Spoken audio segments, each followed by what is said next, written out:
So over here, you can see that I have a project with animation. And let's say what I want to do is I want to save a video file out of this. So in that case, you can click on the save button. And now what you can do is you can select out the video format.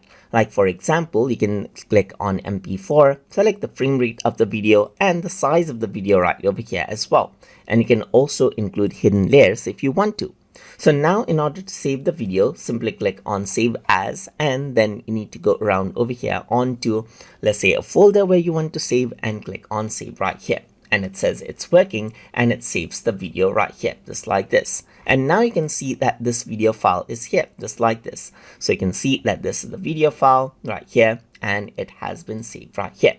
And that is how you can save out the video file. Similarly, what you can also do is you can go around and click on save right here and you can save out a GIF file right here. So it is GIF image right here. So you can go around, select transparency right here, just like this, loop out the animation and include hidden layers as you want as well. Similarly, simply hit on save and you can go around and save this out, and now it saves it out as a zip file instead of a video file right here. So if I were to go around over here, then what happens is that, let me just go around over here onto photos, onto always right here, and there you go. There's the zip file as you can see right here. So now if I were to go around onto save right here, just like this, it says my free plan is over, but you can also save it out in different formats as you want. And those are how you can export out video files inside of Pixlr Designer. So I hope you guys learned something as always.